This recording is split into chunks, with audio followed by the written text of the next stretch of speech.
Okay, welcome to the number one place to get better at League of Legends. It is Saturday here, Friday for you guys. I wanted to this morning, I guess, well, I could quickly scan and see if there's anything in the news to talk about. I feel like I did when I was like laying in bed this morning, but maybe I missed something. Let me see. Is there anything exciting? I don't think there is. Is this on this is on Chrome? This looks a lot better on Chrome than it does on Brave. I guess to start, let's see. Freak is retiring from shoutcasting. I mean, that is significant. He's a pretty good shoutcaster, from what I've seen. He's an interesting character because I feel like this is like the classic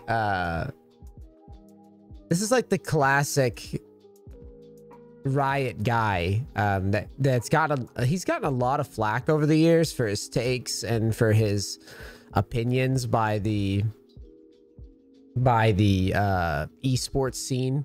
I feel like I have a lot more in common with this guy than I realize, actually, now that I've been like kind of subjected to a lot of this like esports elitist flame, because he kind of dealt with a lot of that probably for a while, years ago, probably even more than me, at least in terms of like the duration of people harassing him for his takes and stuff. And one of the things that always comes to mind is that, like, you know, he's working his job. So in his case, he didn't have a lot of time to play a ton of solo queue either for a while back. And yeah, he always seemed to get blasted for his opinions, but they were always really reasonably grounded opinions, and he used a lot of data to back up what he says. So I always thought he was a good shoutcaster. My understanding is he's moving to the game dev side of League of Legends, which, is that a good thing? Is that a bad thing? I don't know. I don't know enough about his individual takes to really comment, but with how opinionated he is, it's probably a good thing. What the hell? Yankos is leaving. 100 Thieves roster has Double Lift in it. That's like a big deal. Double Lift's playing again. I'd be curious to know what you guys think, how you think he's going to perform, actually. What's their... What's he been doing, by the way? Is he... What has he been doing? Dude, didn't he like lose his whole channel at one point? What does he do now? I feel like this is how you know I'm so out of touch with like with the community, dude. He's just on Twitch in general. Oh, he is playing League. He does play League. I honestly, I haven't watched Twitch. I haven't even been watching any of this shit. I don't even care. He still gets monster. That's why I was like, oh, he mixes things up though.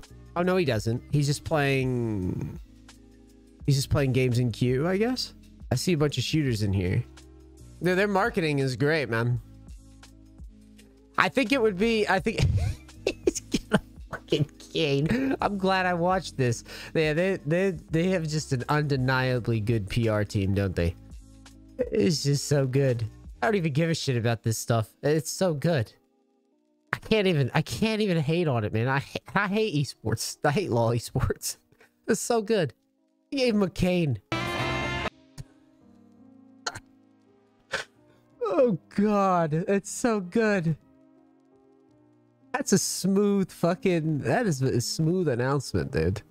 I can't, like I said, I can't even... That's just so good. That whole thing is 2 minutes of my life that was a positive addition to my life, and it made me curious. That's a win. Think they'll be any good? That's the thing. I don't know enough. Now, I don't think Double Lift's wrong though. I mean, even as a joke, I really think that as an ADC, he's pretty tough to beat. It's clear that he's like a gatekeeper into like the international scene, right? It's like you can talk all this shit. You could sit here. Same with Björg. Like you could sit here and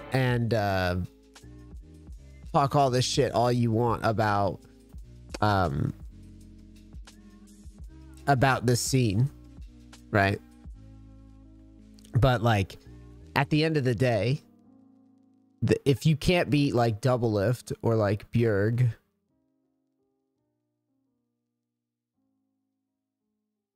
then you can't really talk about how bad NA is. You know what I'm saying? Like, oh, these old pros that like won't go away. Like, if you can't really beat them, even when they take time away, right? They take time away, they come back and they still beat you. Then it's a tough sell. And that just goes to show you that like, it's like, I talk a lot of stuff about like esports being not meritorious. I will say this in the defense of people that don't like seeing these guys play over and over again. I will say this. I think that reps are super important. So like, let's say that you're in this competitive 5v5 environment, year is year, and you just get used to being on stage. You get used to just like the fucking off season, the on season, the nerves, the jitters, the this, the that. And you get to do that year in and year out. Even if like younger guys have a mechanical edge, when it comes time to like get the ball in the end zone, so to speak, right? When it gets to getting the ball to the end zone, if you can't, like, if they always manage to win out when the season kicks off, who are you to say they're like too old? Who are you to say they're washed up? Who are you to say all this shit? If they literally, if you can't beat them, and they have these like if their edge is just that wide, like, I don't know. It's a very interesting discussion. But yes, that announcement was worth it. It wasn't bad. Arcane wins Best Adaptation at Game Awards. Did you guys see Arcane? What did you guys think? If this goes on YouTube, comments. What did you think? I actually liked it. I thought it was damn good. I thought it was a damn good series. Even my wife liked it, and she doesn't really like Leaf. She thought it was good too. She enjoyed it. Pretty solid. Definitely worth a watch if you got Netflix. I believe it was Netflix. It's pretty good. Oh, and this guy, I love this guy. A Dead Man's Name. Shouts out to him. I'm gonna shout this guy out every time he does these posts, because I love these posts. These are really cool that he does these. He gives kind of like a good what's it? A good template for the patch and the impact. And then after I do this, I'm gonna go over my champion pool. We're gonna talk about kind of like what I've settled on and why, or what I'm thinking and why. And then I want to review a Bard game from Lathyrus. He's a friend of mine. I'm gonna find one of his recent games, hopefully a full untouched game if I can. Actually, I'm gonna ping him on Discord while I'm going over this stuff too, because okay, yeah, I'm gonna go over one of his Bard games. He's been in the scene, high elo scene, for a long time. He's grossly underrated. Really good guy and high elo Bard player, and I've been playing a lot of Bard when autofilled, so I'm gonna watch his stuff too later. But for now, let's go over the 1223 impact. Again, shouts out to this Redditor guy who's always got these posts, and they're actually good posts. And so let's see, we have a huge patch to go through. Oh, we use gold plus data as plat lacks sample size. Agree. This is done because in pick rate matters more. Something else goes 1 to 10 to 11. So I write PR increases in percent plus numbers, with 1222 data being the baseline. Got it. Buffs. I'll start with her. Okay. I feel like she's strong. I feel like she is very, very, very, very, very strong in what I've seen of her in solo queue, and I feel like strong might even be an understatement. On Korea, I've seen her pop off. It seems that people that have played Zeri before are back. So we're gonna take a look at this. rundown here. I start with her because changes were largest buffs. Her stats went from 49.9 win rate and 11% pick rate from 42 and 1%. So basically, if you're picking Zeri, you're winning, even if you don't know what you're doing.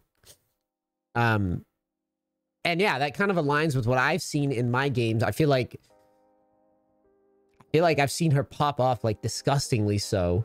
So obviously they missed the mark. And what that means is Zeri's becoming a bit of a Rise situation. For those who don't know, Rise was changed year in and year in and year in. And like he was constantly changed as a champion because of pro play. Zeri's no different. Because of high skill / pro play, Zeri got these changes. But the thing is she's still crazy strong. So that is an absolute, you know, you can play her right now and probably be pretty happy playing her. But it's not going to last long because it's going to just break. It's going to break comp. Maokai Jungle from 0 to hero to a 53% win rate. He's had an increase in pick rate, basically, and an increase of win rate. I played him yesterday, and I had a really nice game with him. And there's a lot of ways you can actually play this dude. So you can play him. This style with Demonic is hilarious. It's my favorite play style. You literally just build him AP. Which a lot of people think is weird, but that's what I've been doing. I like playing him AP. And then obviously if your comp isn't suited for AP, or you need some sort of hard engaged, you could just go the standard like Jack Show. You know, you basically go tank, right? So you could just go Demonic into Jack Show. So you're still doing AP damage. Basically, you should, as a first item, be going Demonic as a rule. And then you could, if you just need to be beefier, you can go Jack Show. Or if you just want more damage, you can go Leandries. Like I said, the recent test of Maokai, I played it here.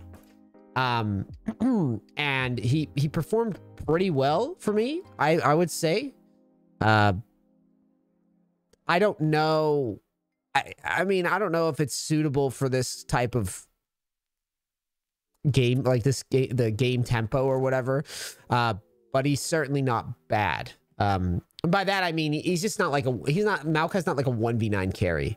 Right, you more pick it like I picked it here because look at my comp. Like it's like a bunch of auto attackers who like struggle to get onto people. So you could kind of just like set it up.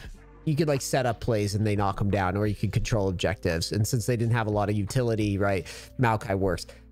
Again, I think he's good, and I think he would be very, very good in low elo. I think in low elo though, you should probably be cautious with going like the AP build every time, because you can't. You're so squishy when you do that. So it's just something to think about.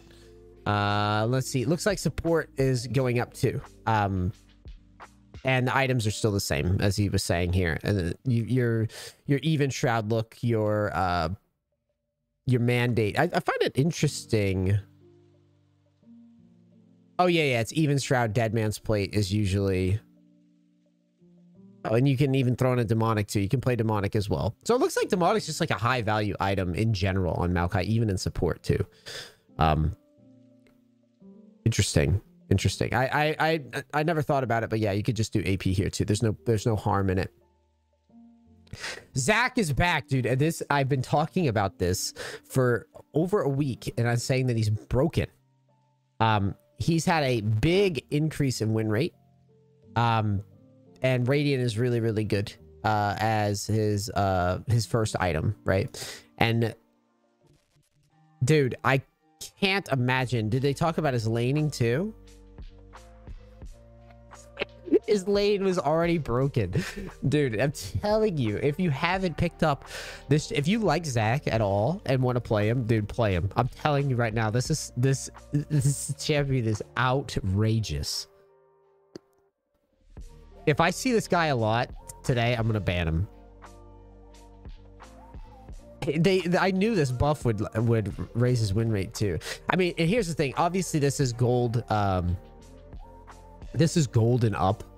But like he was working in Diamond in Korea. He's legit, bro. He's legit. He's very good. Amumu jungle. He's still better in lower elos, higher elos. Buff was pretty massive for him in the jungles. Win rate went up. His increase went up. So yes, as per usual, Amumu's hinged heavily on low elo, which we've talked about in the past. You know, you don't want to play this guy in high elo, even if he's strong. It's just not a good look. I mean, actually, that's not true. He's really good in support, but not so much jungle. And he's a bit of a suicider in support. So yeah, his win rate rose a little bit, but he's very binary. But Amumu in general as a support, if you're somebody watching this right now and you're like platinum or higher, Amumu support's really good. If you're lower elo, Amumu jungle's fine, but like it caps out as you climb. Like you're just very limited on what you can do to carry. Kesante is now actually, after the buffs, is actually really like turbo strong in my games now. He's finally like not a joke. And I think also he has the added benefit of people figuring him out. People are figuring him out. Let's get some music back on. He's really hard to, he's a good weak side top, and he obviously can duel. He obviously he gets to mid game pretty reliably, and people are figuring out how to team fight with him more and more every single game they play with him. So it's inevitable that he's going to be problematic over time. I'm still debating on how strong he is because I haven't seen enough players like actually being the reason their team wins. But again, he seems incredibly hard to stop. In my opinion, stuff like Aatrox is still way stronger. But he's getting up there for sure. For sure. Okay, so Mundo top. Now let's talk about that. I want to read this guy's rundown actually, because I don't really understand. He was already decent before, his OP now. He went from a 54.5% win rate to a 50.5% pick rate, which was an increase, right? He is now pretty weak early, but he scales. Also wanted him back as a better scale is not that crazy. What I have to say is my first impression of the changes was strong. I didn't think he would become OP seeing the huge early game nerfs. Now he's still mostly better in lower elos where he has more time to scale, but even higher up, he is OP right now. Yeah, I have seen him. I have seen him in my games rushing it. And I mean, honestly, the dude he's carried some games. I've seen him carry some games. What this means is you can take Mundo, you can farm safe with Cleaver, and then you can get your items, which here it looks like it's going to be just Heart Steel into Titanic. Yep, that's the one that I've seen in Korea. Titanic is the one that's been the scariest combo. And he crushes. He crushes. And Mundo jungle, I don't understand. I don't believe that he'd be that strong in the jungle, but maybe, you know, maybe if you can, if you're allowed to farm with him now since he scales better. I might have to take another look at this guy, but here's the thing. I don't think it's going to last. Same with Amumu. I just don't think that, I think these champions never get to stay strong. If I'm being completely real with you, I just don't think they do. Malphite, the buffs helped a lot. He reaches a pick rate, a higher win rate.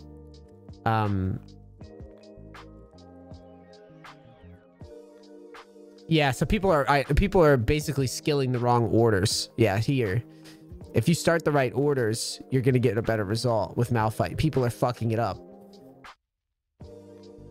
Very interesting. This is the weirdest case in this list because his buffs were helpful, but people are skilling him wrong, right? And I've seen this. They're skilling him wrong, and they're missing the value of him.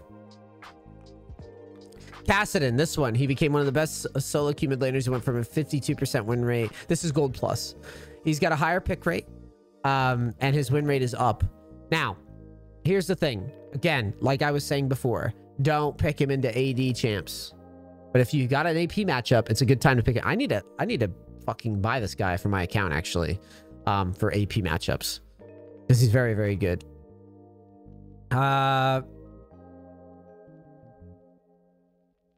Yeah, so basically Roa into, I mean, this is all standard anyway. There's nothing here that's new. Cho'Gath had an increase, but nothing crazy. Tom Kench top, nothing crazy. Scion, nothing crazy. Blue Cane. Not much. He still sucks. Don't pick it. And it sucked in my games. All right. Well, we're going to the nerfs. Let me take a quick break. What do you think so far, chat? I gotta eat. Thank you, baby. All right, let's talk about the nerfs. Trundle. He had a nerf, and his pick rate's down, and his win rate's down. He had a lot of nerfs because he had straight nerfs, and then obviously Ravenous was nerfed as well, so he got hit pretty hard, and he's pretty binary, so yeah, I wouldn't lean on Trundle too hard anymore. Syndra nerf. I'm glad to see her have a win rate decrease. She was too strong. In high elo play, she's still strong. Actually, let's take a peek, because if you really, honest to God, guys, I'm not kidding. I'm not trying to overhype. If you want to know what the mechanical implications of a champion are, you go to Korea, okay? You go to Korea, you do this. You go to LoL Analytics. I'm talking mechanical limitations. You go, you make sure it's filtered on Korea. And you just look. And you just take diamond and higher. So what that tells me, because if you look... Oh my God, I really can't. I need Brave Browser for this experience. Give me a second.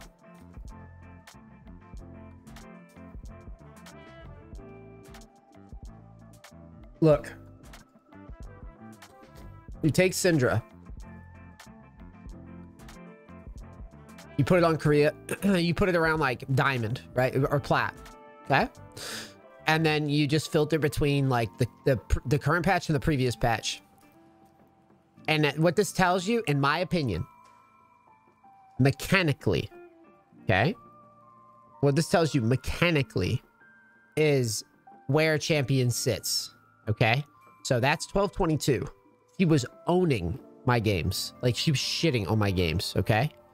Now, 1223, the nerf comes through. Now, she's not. The people that are winning with her probably main her, right? And are really, really good. So... The reason you use this, you use Korea instead of like EUS and NA and all that, is because, I mean, no disrespect, EUS is obviously better than NA, but Korea is better than both. Mechanically better than both by a long shot. So you're probably going to see similar data though, on all the regions. But if you really want a good read on like what the implications actually are with the change, you should just do it here in Korea. At least in my opinion. Also, it's better to see the potential of a champion to carry when you have like a mechanical edge. Like when you're really good mechanically. It's just my take. So yeah, that nerf hurts. That definitely hurts. More jungle. Yeah, he's still strong. And like I said, when this came out, I said he would be quite good anyways.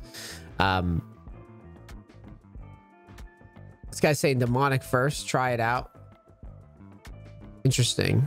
I don't know if I like this recommendation. I'm just going to counterpoint here. This is one of those like low elo recommendations. When you're playing versus people that actually know how to space you out and move around your abilities, you just go Rylai's. Just go Rylai's, dude. It would be ridiculous to go demonic here, in my opinion. Just go Rylai's so that you can actually hit things. Well, because if you miss your abilities, you just die and throw the game.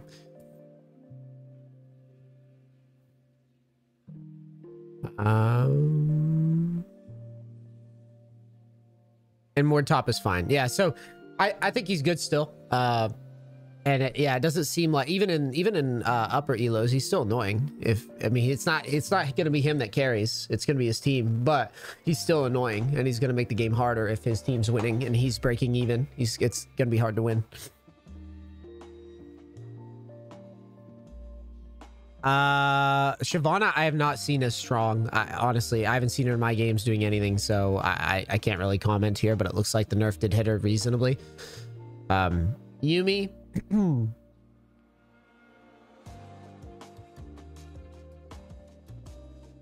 Yeah, the nerfs didn't hit her hard enough. She's still being played. She's still winning. They need to nerf her again. She's still strong, in my opinion. Lilia did not really get nerfed at all. It looks like not much of a decrease in win rate. Not much of a decrease in pick rate.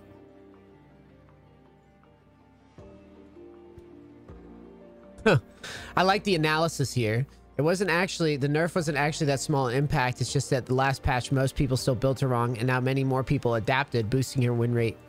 So that counters out the nerf. Her demonic first win rate went from 59% down to 56%. But so did all the other items. Demonic first is powerful. Everything else can't compete with it. Yes, Leandri's Jock Show and some items, but not even close to demonic. Wow. That is a crazy result. See, this is much different. This is much different than a champion like Mordekaiser who struggles to keep on people, right? She's actually mobile, so this makes sense that she would get value out of it. And like I said, Mordekaiser demonic like first item probably work in lower elos because people can't kite, right? So that makes sense. That you see that it would be a valuable item on her in particular, and then Jock Show because Jock Show's just broken. They gotta nerf this item. Jungle Pet. Give slightly more damage to your pet than before. There's exceptions. Blah, blah, blah, blah, blah, blah, blah. Okay, so Moss Stomper, a lot more balanced now. Lost 1% win rate overall. Blue can compete or beat it on a few junglers. Red is still too weak and rarely competes. Yeah, I pretty much always go blue pet right now. And that's what it sounds like. That's what it sounds like to me, is that you're better off just going blue pet or a green pet, depending. Red is just not very good. Even on champions, like the only champion that seems to be good with the jungle right now is Nidalee. The red pet. And even then, you'd still get decent value with the other ones. The Ravenous nerf bumped down a lot of champions. But not Tryndamere. I know that because I still use it. Sunfire's a lot better.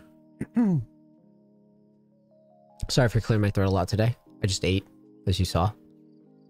A lot of win rate shifts outside of buffs and nerfs due to the scope of the changes. Many huge buffs, top laners, and jungles their items lead to rippling effects. Rammus is OP. Rammus is OP. Let me see that.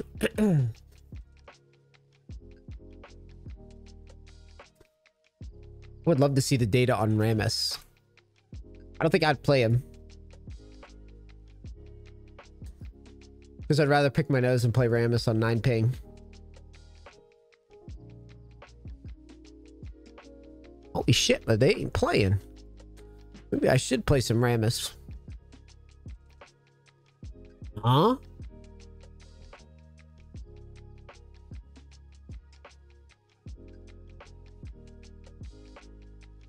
How the hell would that only fall under A tier?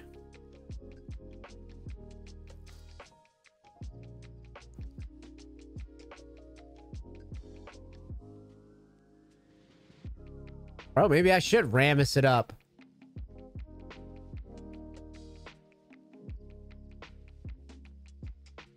Guy be winning, bro.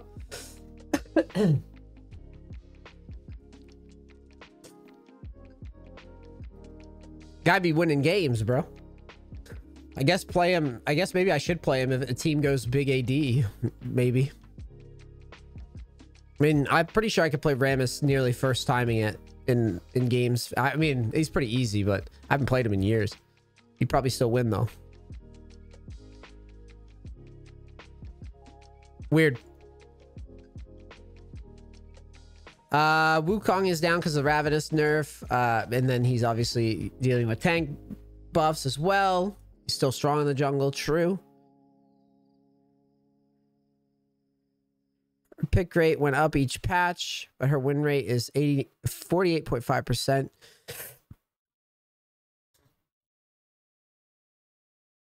So yeah, Katarina losing is fine by me. Double camping on Fiddle boosted his win rate. Neela is very strong. She rushes Ravenous into shield bow. It's still good. Yeah, so Radiant, he's saying Radiant needs more data. I use it on Bard right now. It's really good on Bard because you could get the healing in stasis, which is hilarious. You could basically heal your team in stasis, which is funny as hell. You heal yourself in stasis. I get a kick out of that. Yeah, Zed should be on the nerf list. Totally agree. Demonic will be on Riot's watch list. Is super strong. Yeah. What a good run. What a good write-up by this guy. It always makes good stuff. I always like this guy's, like I said, his platforms for going through these impacts, because they allow me to like not miss anything that's relevant, like important, but give my own impact or my own input on the impact. Overall, yeah, I think the patch is good. I still think that Jock Show is a problem though. I don't know if he mentioned anything about Jock Show. Jock Show should be on their watch list. And I mean, it's too good on like everybody right now. So you could basically just build Jock Show on everybody. I buy it on Trinamir. Like, why wouldn't you? I don't think that's good for the game. I don't know what they're gonna do with it to make it more balanced. But again, I just don't think it's good for the game.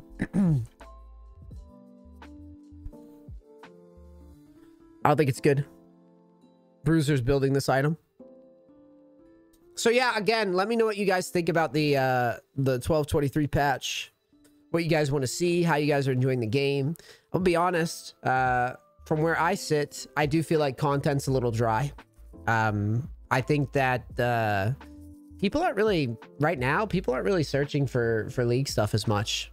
And I think that's bad because I don't think there was enough big substantial changes in the game at the moment on the content side, but what are you gonna do? We'll still be here grinding and coaching. But I'm a little surprised, I guess. I wish it was better. I wish there was more content. But overall, the game is fun to play. I'm having a blast playing, grinding. And that brings me to my next thing that I wanted to talk about, which is my solo queue strategy. I wanted to